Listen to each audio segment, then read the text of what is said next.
Angry Moderate, July 12th, 2012, Dateline, July 12th, headline, Republicans vote to repeal the Obamacare health care law. As if, right, as if, so this is my favorite thing. This is my favorite thing about Washington, D.C., that it's all play, like they're playing. When I was in college, the guys and the gals who were in student government, they were playing. They were playing the role of people who were involved in big, important political issues. You know, they were voting and meeting and discussing all these big issues, but it was pretend. It was pretend. It didn't matter to them. There was nothing about the issues that had any impact on them. It was all for fun. It was all a psychodrama. Same thing, same thing. These guys in Washington, D.C., these Republicans, for whom none of them are impacted one way or the other by the health care law. None of them. For them and their, whether or not they have the signature government health care plan or they're multimillionaires and have the a la carte health care plans where they call up the doctor and say, I would like the blueberry pie, the vanilla ice cream, and can you come over to the house and check the bunion on my toe? Because they are part of the top 5%. It's just how it is. And I've said this many, many times. Jerry, I've said this many, many times. There is a top 5%, and is that bad? I don't know. Is it wrong that there's a top 5%? I don't know. You have to decide that, whether or not it's bad that there is wealthy and not wealthy, rich and poor. Whether or not it's okay that there can be people who can purchase health care with their multi-millions and have anything done that they need to have done, and then that there are other people who can't. That's kind of in your court to decide. That's sort of your moral, ethical, political, social compass to follow. That's not my job. I'm just pointing out the fact that these dudes in Washington, D.C., who get up there and pound their fist about Obamacare and how terrible it is for the nation, they don't care. They don't care one way or the other. What they're doing is they're playing a game. It's an exciting game. They feel important. They stay up all night and craft legislation, and then they pat each other on the best. I love that. I love when you watch C-SPAN, which, by the way, if you watch a lot of C-SPAN, like, what are you doing? You know, I guess it's kind of reality TV. But I love that they pat each other on the back about how we stayed up all night and we worked together, the left and the right, you know, we reached across the aisle and we crafted this legislation, and it has no bearing on us in Washington, D.C., no bearing at all, because we are part of the top 5%. What do we care? Whether or not there's health care or no health, we have our signature plan. We have our multi-million dollars and can purchase a la carte, you know, the concierge health plans. So, coffee. I know, right? I didn't even start by introducing the show and saying I have my caffeine. You know, I've been working at a soccer camp for the past 4 days, and so the caffeine that I've been consuming has been fair. You know, it's been caffeine, which I will never, you know, if someone says to me, this is not great caffeine, but it is caffeine, I'll say, I'll take the not so, but this is from the Tip Top Cafe. This caffeine is fantastic. So, oh, unbelievably yummy. So, anyway, when I hear that these guys have voted to repeal the health care law, I don't know how many times, like, it's a dance, it's a game, it's a fun, it's like they're playing, right? They play. They're playing the part of important people, because that's what they do. Just like the kids that I went to college with did in, you know, in government, in the student government. Same thing. The only difference is that the games that they're playing really do impact the 95%, right? The games that they're playing really do have a pretty profound impact upon people who are part of, whether it be the, you know, the working class, the working poor, the middle class, or whatever. Right? You know, these guys in Washington, should we go to war or shouldn't we go to war? It's really important, but my kids aren't going. Right? The majority of them, and then, who was it? What's the name? Michael Moore, right? Michael Moore. I can't remember which of his documentaries it was, in which he was asking politicians, "Oh, Senator, Congressman, so I see you voted for this particular engagement, this action that we're undertaking in this part of the world. Are your children actually having to go fight these wars?" And the congressmen are shuffling off like, "Well, I'm not going to answer that question because, For these dudes, it's a game. For these people in Washington, D.C., it's a game. They play this game, they pretend that it's serious, but for the overwhelming majority of them, it's done. When the voting is done, they go back to their big homes, back to their a la carte insurance plans, back to their vacation homes, back to their, when they have their recess. "Oh, Congress is on recess. Where are you going?" "Well, I'm going to the Bahamas because..." So, I find the theater that happens in Washington, D.C. to be just that, theater, right? Like this is theater. And I find what all of the news reporting on it is like ancillary theater, Like the fact that you have NBC, CBS News, NBC, Newsline, Washington, D.C. The House has voted to repeal Obamacare by a vote of 269 to 187. It's a joke. It's like da-da-da-da-da, and they know that it's not going to get through the Senate, but they do it anyway so they can make their speeches. They make speeches for each other, right? There's a great scene in the movie Gandhi, one of my all-time favorite movies, Ben Kingsley, unbelievably brilliant. If you haven't seen Gandhi, again, I have to say, what are you doing? You got to see it. Great film. Richard Attenborough, I believe it won the Academy Award for Best Picture in 1982. It's amazing the amount of information that sticks in my brain. Minutia, right? I cannot find my keys in the morning, ever, ever, ever. If my head were not attached to my shoulders, I'd be like, "Whoa, feeling a little like Ichabod Crane here, don't know where the head is," right? But I can remember that Richard Attenborough directed Gandhi and it won Best Picture in 1982. Anyway, there's a scene in Gandhi where Ben Kingsley, playing Gandhi, is making a speech before the Indian Congress. This is before India has independence in the 1916, 1917. No, right after World War I, like 1918, 1919.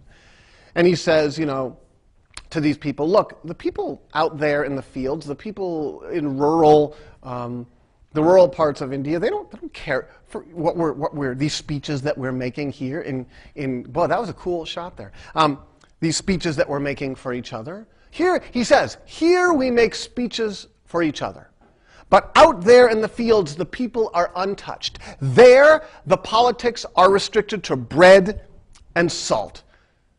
They have what we do here in the Congress, making these big political speeches about home rule and how we need." And he says, "Look, they may be illiterate, but they're not dumb. They're not ignorant, and they understand that they're simply going to be replacing the British aristocracy and British rule with an Indian aristocracy." Politicians in Washington, this is a message for you, right? Despite the fact that you may think that we are not ignorant. We get it. We get the fact that you guys dance around down there and make all these speeches and do all this stuff and go out for these lavish lunches and dinners and hang around with lobbyists and get money on the side and insider trading and find out what's going on Wall Street before any of us have any idea. We know that. We understand that. Now, again, let me come back to this point. Is that bad? I don't know. Is it better to have sort of a political theater taking place in our nation's capital and have a nation that is, relatively speaking, pretty peaceful, relative to other countries? Relatively speaking, the majority of people are somewhat taken care of. Look, the standard of living in the United States is a heck of a lot higher than it is in a lot of countries.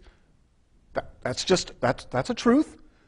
So is it okay that we have political theater? Is it okay that these dudes in Washington, who are mostly multimillionaires, can buy political office?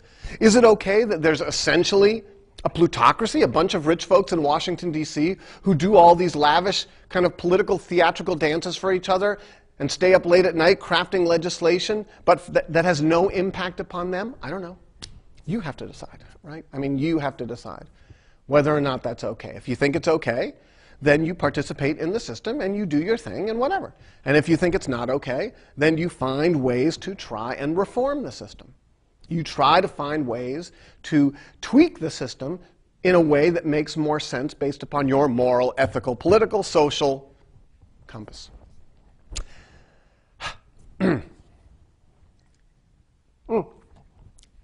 Did you hear my stomach growl? Because the microphone is right there. My stomach is like, talking to me right now. It's saying, Dan, why don't you be quiet and go get some lunch? Anyway, one more thing. This is going to be a 30-minute show today. We're abbreviating our recording session. There's somebody else coming into the recording studio at 3 o'clock. I believe it's the town manager from Lebanon, or city manager from Lebanon, New Hampshire. So we're going to go for about 30 minutes. So I've got probably about 15 or 20 minutes left to babble on, and you can kind of babble on with me. We can babble together. I can babble to you, and you can babble back. I can say blah, blah, blah, and you can say blah, blah, blah, blah, right? Blah, blah, right? Or you can change the channel and go watch ESPN, right? Go watch tennis, one of the most boring spectacles in the history of sports television. It was exciting when there was Jimmy Connors and John McEnroe screaming at each other and throwing their rackets, and then it was kind of fun. Then it was theater. You see, theater is entertaining. Let's face it, what goes on in Washington, D.C., if you kind of put aside the fact that these are rich dudes for whom the legislation that they craft has no bearing upon. Pooh, that was a terrible sentence, wasn't it? Sorry about that. If you can put that aside, then it is fun theater, right? It's really great. It's really, I love the fact that they held Holder, what's his name there, the Attorney General in contempt, all of this self-righteousness. I love the self-righteousness because it's theater. Self-righteousness is only really self-righteousness when people who are saying it believe it. But when they don't even believe it, when they're just saying it for the fact that they want to get more popular, or they want people to see their hair and say, oh, look at my hair. Oh, Obamacare, blah, blah, look at my hair. Oh, it's terrible, it's awful, socialism. Yes, but look at my hair. You see? Theater and narcissism, blah, blah, blah. Today, I was driving my car and from the soccer camp to my apartment to drop off my laundry, which I had better do soon, or it's going to walk away on its own. Like all the soccer gear is going to get up and go, oh, Dan, we've got to go because we smell really bad. I was listening to Rush Limbaugh because I love Rush Limbaugh. And here's the thing. I love the guy not because I agree with him. I love the guy because he is completely unabashed about being untruthful. He is he has absolutely no hesitation in saying anything, whether it's true or not, as a way to aggrandize himself, to keep more attention upon himself and therefore to make more money, because that's all he's about. That's all he's about, is making money. So he says the following, which I thought was so awesome. He said, Rush Limbaugh, it's amazing, isn't it, that everybody blames the bankers for the mortgage crisis, but it's not the bankers that caused the mortgage crisis, because what banker in his right mind would lend money to someone who's not going to pay it back? It's the government that's at fault, because the government forced the bankers to loan the money to the people who weren't going to pay it back. And then he said, why he says, why in the world would bankers ever loan money to anybody who wouldn't pay it back? And he says this, so all of the people out in Rush Limbaugh land who are not, how do I say this? Who don't, do you hear the train? Wow, that's a loud train. Who don't think with their front brains, who use their rear brains, who love the reactive, because Rush Limbaugh says things and they're like, raring! They get really angry, and it makes them feel good, right? Because the anger is kind of a nurturing emotion for them, like the adrenaline. Otherwise, whatever. So all of the people in Rush Limbaugh land are like, raring! And they're all listening to him and believing everything he says and getting all fired up because it's exciting for them. And Limbaugh is saying that the reason that there was a terrible mortgage crisis, housing crisis, was because the government forced the banks to lend money to people who could never pay it back. And then Limbaugh says, and you see it's not the fault of the bankers, because what banker in his right mind would ever lend money to anybody who wasn't going to pay it back? What banker would ever do that? And my answer, so I listen and I'm saying, oh, such a liar, such an obfuscator. Of course he is, because he wants to get people out there. He wants all the people who are kind of like rare types of people, who are rear brain thinkers, to be like, to listen to him, because it gives him sponsorship.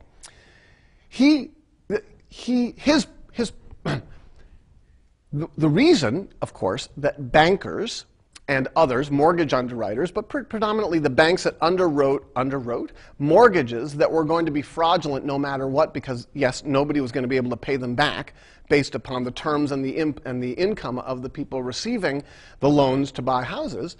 The reason that bankers did that was because the bankers could package them into these things called mortgage-backed securities, big bundles, ship them off to somebody else, brush their hands, and say, we are no longer responsible for them. Do you see? The bankers in the modern era, in the last 15 or so years, no longer had to be in charge of the mortgage note. They got their $10,000, $15,000, whatever dollar commission, $5,000 commission for underwriting the mortgage. The mortgages were, everybody said, oh yeah, these are rated AAA mortgages. These are the AAA ones. Yeah, these are the good ones. Yeah. The mortgages were all rated by the fraudulent ratings agencies, right? Standard & Poor's and Fitch and all of these agencies that are employed by and paid by Goldman Sachs and Morgan Stanley and JP Morgan Chase and Bank of America. So the ratings agencies are paid by the very banks whose products they are rating. I love that. I love that. By the way, is this bad? Is this wrong? I don't know. Maybe it's good to have cheating banks and cheating ratings agencies that create a lot of wealth for a very few people, and it keeps the standard of living for the rest of us kind of okay. So the ratings agencies are fraudulently rating fraudulent mortgage papers, but what do they care? Because all of these mortgages are bundled together and sold off in bundles of 10,000. Oh yeah, different tranches they're called. Oh, different tranches of mortgages. You know, the AAA and the AA plus and whatever. And once they're gone and they've been sold, it's no longer the small bank's responsibility. It's no longer. So Rush Limbaugh, the liar, the obfuscator, the dissembler, the liar, he is completely a liar. He knows he's a liar. He does it to make money and to get the raret set behind him. The bankers, Rush Limbaugh says the bankers would never, and what banker in his right mind would ever lend money to someone who wasn't going to pay it back? Well, of course, the banker who knows that he makes his commission and then takes the mortgage and bundles it up into a mortgage-backed security or some other synthetic instrument, investment instrument, and no longer, done. Done. So the answer to Limbaugh's lie is, these are the bankers who would. These are the people who would. The bankers who would do that are the ones who understand that once they've lent the money, they take the mortgage, it gets the paperwork, it gets fraudulently rated as being AAA, it's great, someone's going to pay it back, no problem, and they ship it off to somebody else. When my parents were purchasing homes in the 1960s and 1970s, the local banks who issued the mortgages held the note. They held the paper. So of course the bank was going to be quite assiduous in trying to figure out, so you're a physician, Dr. Weintraub, and what is your income, and are you going to be very, very diligent in making sure that they weren't going to be out any money. Over the last 10 years, up until the crisis, up until 2008, between the late 1990s and 2000, banks would lend money to anybody in any way, shape, or form because they didn't care, because they would bundle all of those mortgage notes together and sell them to somebody else as an investment vehicle.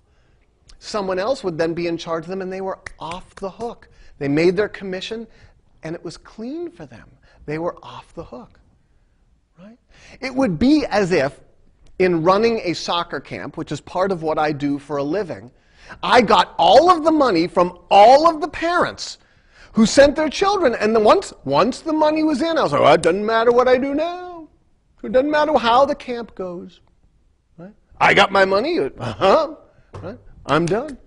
Right? The camp could fall apart, you know. Children could be out at 100 degrees. There's no water. Right?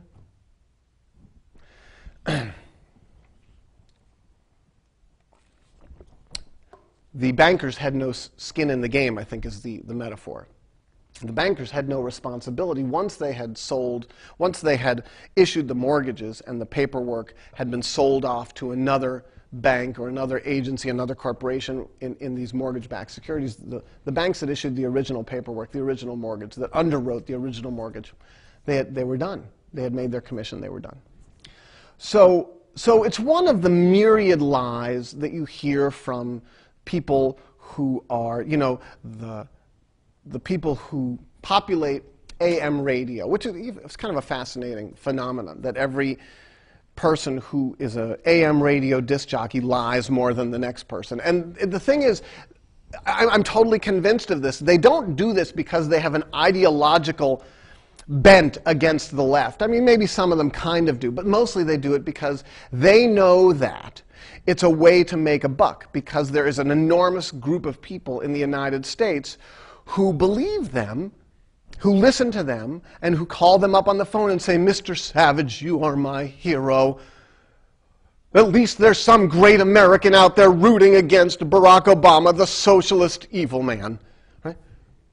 They are great at getting an enormous amount of people to react with their rear brains, and then they make a living. Why is it that there isn't a lot of left-wing AM radio? Why don't we hear a lot of AM radio talk shows? Because the majority of people who are on that liberal left side aren't necessarily going to buy into the raring type of stuff.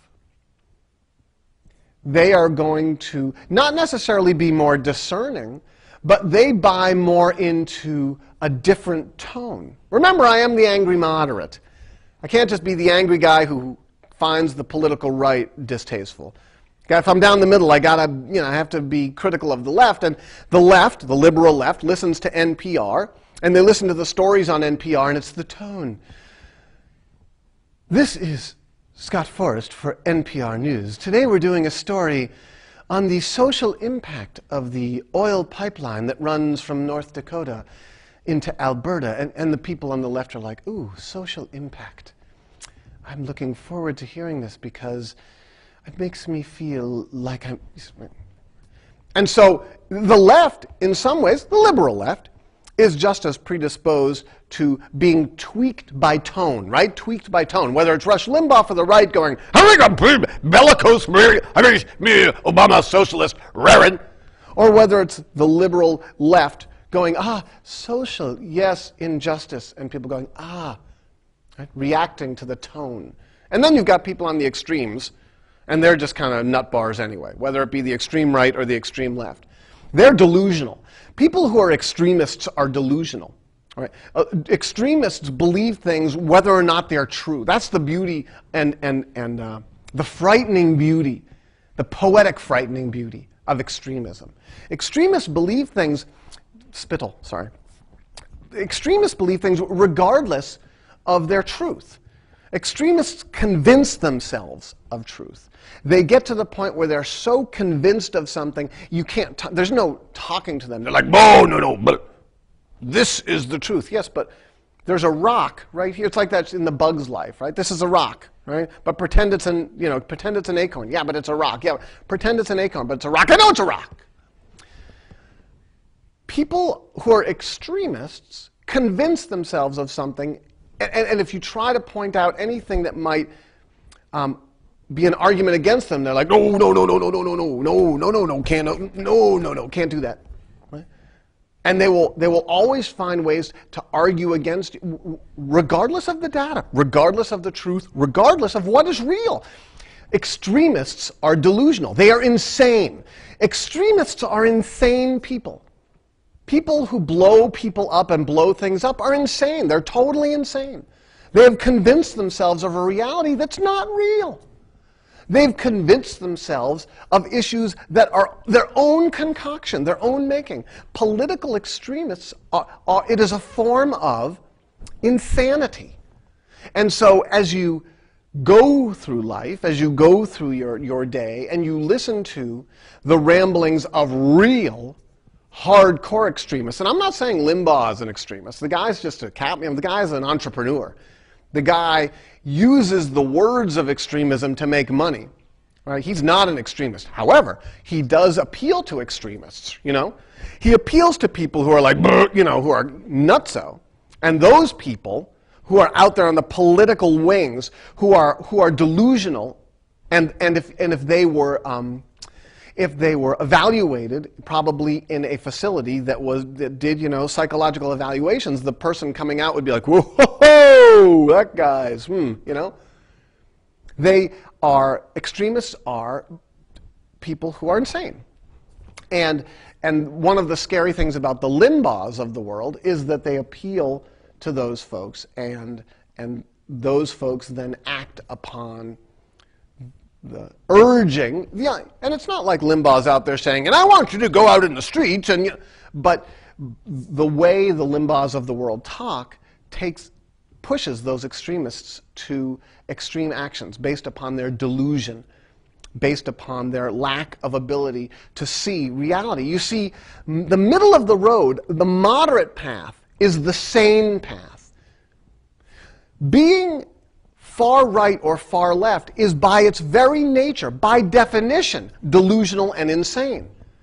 Because you're not dealing with all of the data, all of the reality, all of the issues. That's why the angry moderate says things like, yes, we have a plutocratic system. Yes, we have a system in which there is a super wealthy class and in which there is a growing impoverished class. And then the angry moderate says, is that a bad thing?